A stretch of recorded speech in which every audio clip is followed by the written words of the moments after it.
నేపాల్ ముంచెత్తినటువంటి వరదలు భవిష్యత్తులో భారత్లోని ఈశాన్య రాష్ట్రాల మీద ఇదే తీరుగా చైనా కట్టేటువంటి డ్యామ్ ద్వారా ప్రభావం ఉండబోతుందా అని మాట్లాడితే అవకాశం ఉంది అని తెలుస్తా ఉంది.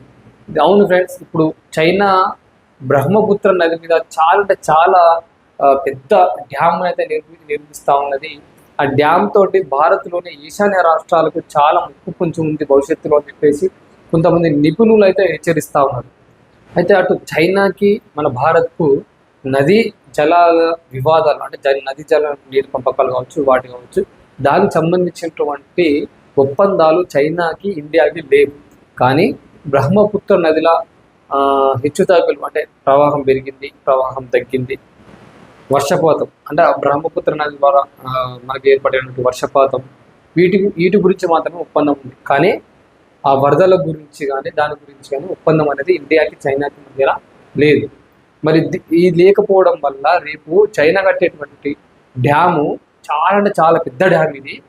అంత ముందుకే చైనా నిర్మించినటువంటి 3 గోర్జెస్ అనే డ్యామ్ కంటే కూడా ఇది దాదాపు 3 రెట్లు పెద్దదన్నట్టు. 167 మిలియన్ల ఖర్చుతోటి ఈ డ్యామ్ని అయితే నిర్మిస్తూ ఉన్నది అన్నట్టు. అయితే చైనా ఎక్కడైతే ప్రాజెక్టు కడుతుందో దాని అడుగు భాగంలో భూభాగంలో దాదాపు మంచు యుగం నాటి నుంచే ఫైజన్ ఫాల్ట్ అనే ఒక విపత్తు పొంచి ఉంది అన్నట్టు. అంటే ఫైజన్ ఫాల్ట్ అంటే భూమి అడుగు భాగంలో ఏర్పడేటువంటి పగుళ్ళు అన్నట్టు. ఆ పగుళ్ళు ఎక్కడ వరకు విస్తరించి ఉన్నాయంటే లోపల చైనా ఏర్పాటు చేసినటువంటి ఆ బ్రహ్మపుత్ర నది ఏదైతే ఉందో దాని కింద అడుగు భాగంలో ఇటు కొండ చర్యలు అటు మంచు వాటన్నిటికీ కూడా ఈ పగుళ్ళు ఏర్పడే అవకాశం ఉంది భవిష్యత్తులో. ఒకవేళ డ్యామ్ కట్టిన తర్వాత ఈ పగుళ్ళు ఏర్పడి అంటే ఒక భూకంపం సంభవిస్తే బ్రహ్మపుత్ర నది నుంచి నది జలాలు మొత్తం కూడా మన ఈశాన్య రాష్ట్రాల వైపు దూసుకొస్తాయన్నట్టు. దూసుకొచ్చినప్పుడు అది చెప్పదు, అంటే ఒప్పందం లేదు కాబట్టి చైనా అనేది భారత్కు ముందుగానే ఇన్ఫర్మేషన్ ఇచ్చేది. దాని కారణంగా ఈశాన్య రాష్ట్రాలు ప్రజలు, భూభాగం, ఆస్తులు ఇవన్నీ కూడా భారీగా దెబ్బతినే అవకాశం ఉంది. అంతేకాకుండా ఇప్పుడు ఆ భారీ డ్యామ్ కట్టడంతో ఇప్పుడు మన ఈశాన్య రాష్ట్రాలైనటువంటి అస్సాం, అరుణాచల్ ప్రదేశ్ ఈ బ్రహ్మపుత్ర నది నుంచి వచ్చే నీటి మీదనే ఎక్కువ ఆధారపడి వ్యవసాయం కానీ తాగడానికి కానీ నీళ్ళు వాడకం చేస్తూ ఉంటారు. ఒకవేళ ఇప్పుడు బ్రహ్మపుత్ర నది మీద చైనా కడుతున్నటువంటి డ్యాము దాని ద్వారా వాళ్ళకి నీళ్ళు ఆపేసినా కూడా ఇక్కడ కరువు పరిస్థితి ఏర్పడి ఉంటుంది.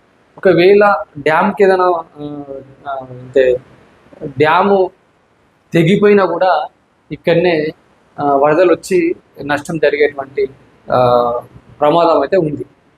అయితే ఈ ప్రమాదాన్ని తట్టుకోవడానికి మన ఇండియా కూడా అరుణాచల్ ప్రదేశ్లోని సియాంగ్ నదిలో 11,000 మెగావాట్ల సియాంగ్ అప్పర్ మల్టీపర్పస్ ప్రాజెక్ట్ దీన్ని కడుతుంది.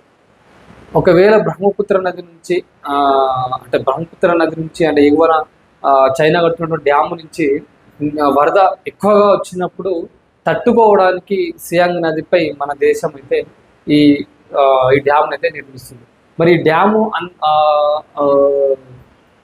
ఈ డ్యాము చైనా నుంచి వచ్చేటువంటి దాన్ని తట్టుకుంటుందా వరదని అనేది, ఎందుకంటే అది అంటే పై భాగం ఉంటుంది కాబట్టి ఆ ఫోర్స్ని తట్టుకునేంత శక్తివంతంగా ఇది నిర్మించాలి.